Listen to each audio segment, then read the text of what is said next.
અંકલેશ્વર જીઆઈડીસીની સુફલમ સોસાયટીના રહીશોને housing development કોર્પોરેશને ઘર ખાલી કરવાની નોટિસ ફટકારી દેતા રહીશોમાં હાહાકાર મચી ગયો હતો। બિલ્ડરે લોનના હપ્તા ન ભરતા સોસાયટીના માટે 11 કરોડનું લેણું નીકળતા સોસાયટીના રહીશોને નોટિસ ફટકારતા હવે સોસાયટીના રહીશોએ લોનની રકમ ભરવાની તૈયારીઓ અગાઉ પણ બતાવી હતી। અંકલેશ્વર જેડીસી રહેણાંક વિસ્તારમાં વર્ષ 1995માં ખાનગી બિલ્ડર દ્વારા સુફલામ કોઓપરેટિવ સોસાયટીનું બાંધકામ કર્યું હતું અને ઘર વાંચુકો પાસેથી ₹1.25 લાખ તેમજ housing and urban development corporation limited finance કંપનીની ₹1 લાખની લોન લઈ 132 જેટલા ફ્લેટનું વેચાણ કર્યું હતું, પણ જે તે સમયે બિલ્ડરે લોનના હપ્તા ફ્લેટ ધારકો પાસેથી લઈ હુડકોમાં જમા કરાવ્યા ન હતા, જે અંતર્ગત વર્ષ 2008માં હુડકો દ્વારા અંદાજે 2 કરોડ ઉપરાંતની રકમની વસૂલી માટેની નોટિસ મળતા સ્થાનિક ફ્લેટ ધારકો અચંબામાં પડી ગયા હતા। જે તે સમયે સુધીમાં અનેક લોકોએ ત્યારબાદ વર્ષ 2 સુધી હપ્તાઓ પણ ભર્યા હતા। હાલ આ સોસાયટીના માથે હપ્તા, વ્યાજ તેમજ પેનલ્ટી સહિત લેણા નીકળતા નાણાંની રકમ અંદાજે ₹11 કરોડ સુધી પહોંચી ગઈ છે, જેની ભરપાઈ કરવાની કોઈ આર્થિક પરિસ્થિતિ આ ફ્લેટ ધારકોને નથી। અત્રે ઉલ્લેખનીય છે કે જે તે સમયે બિલ્ડરે સોસાયટીના નામે લોન લીધી હતી, જેના કારણે કેટલાક ફ્લેટ ધારકો પોતાના ફ્લેટના બાકી નાણાં ભરપાઈ કરવા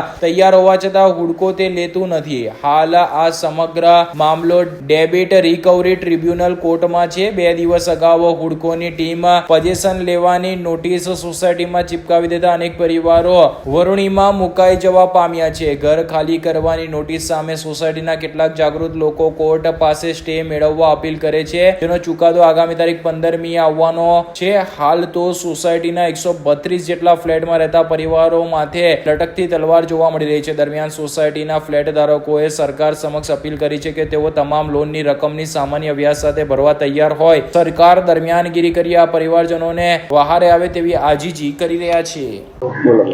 ચાલો, અમે ગરીબ પરિવાર છીએ, બધા અમે ફેમિલી સાથે રહીએ છીએ, તો અમે કઈ રીતે એડજસ્ટ કરીએ? ત્યાં તાત્કાલિક મકાનનું કયો છે, તો આ રીતે પરિસ્થિતિ અમારી જોવો તો ખરી। અમે બધા ગરીબ જ છીએ, કોઈ ઓલા નથી।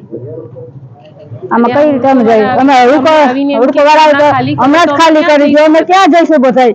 આ માણસ માટે કંઈક તો જોઈને જે થશે જેટલું અમારાથી એટલું અમે કરશું। ના નથી, પણ તાત્કાલિક કઈ રીતે અમે જઈ કયો? અમને કઈક નિર્ણય આપો કે આટલા ટાઈમમાં હવે તાત્કાલિક સીલ મારવા તમારે જવું ક્યાં? નાના નાના બાળકો છે બધા, અત્યારે કઈ સોલ્યુશન આપો અમને, એટલે અમને સમજ પડે બધી। સમય તો આપો, સમય આપો, કેમ કે આવું તાત્કાલિક નિર્ણય 132 ઘરના ખાલી કરીને ક્યાં જાય?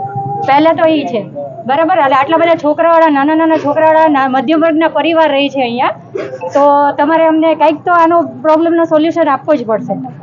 સુફલમ કોઓપરેટિવ હાઉસિંગ સોસાયટી જે 1995માં હુડકો ફાઇનાન્સ કરેલું અને બિલ્ડર દ્વારા આ સોસાયટી બનાવવામાં આવેલી, જે સોસાયટીમાં બિલ્ડરને મેમ્બરોએ પૈસા ભરેલા અને તે દરમિયાન બિલ્ડરે હુડકોમાં પૈસા જમા ન કરાવેલ, તે બાબતે આ કેસની મેટર ડીઆરટીમાં ગયેલી।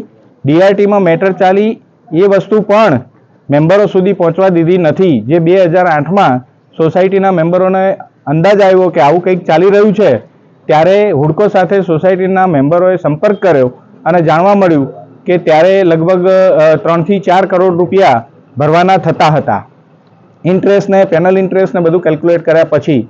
ત્યારે એ મેટરને આગળ વધારી અને અમે રજૂઆત કરેલી કે અમને ઓટીએસ સ્કીમનો લાભ આપવામાં આવે, મેમ્બરો પૈસા ભરવા માટે તૈયાર છે।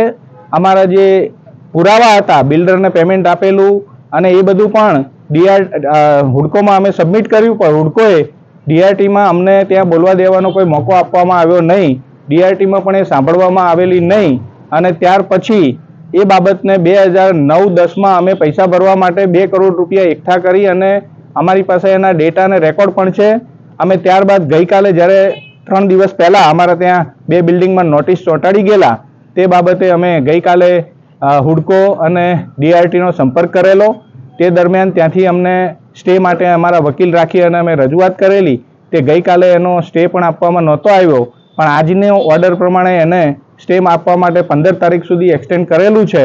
તે બાબતે અમારી રજૂઆત છે, સરકારશ્રીને પણ રજૂઆત છે કે જ્યારે સરકાર ઘરનું ઘર કરવા માટે જો પબ્લિકને મદદ કરી શકે તો આ 1 કરોડ ને 60 લાખ રૂપિયા કોઈ મોટી એમાઉન્ટ સરકાર માટે નથી। પ્રિન્સિપલ એમાઉન્ટ અને નોમિનલ એમાઉન્ટ એમાં ભરવા માટે સોસાયટીના રહીશો તૈયાર છે. સરકારને અને ડીઆરટીને અને હુડકોને અમારી રજૂઆત છે કે આની અંદર સમાધાન સ્કીમની અંદર અમને લાભ આપવામાં આવે અને આ ગરીબ પરિવારોને એમાંથી મુક્ત કરવામાં આવે. ધન્યવાદ.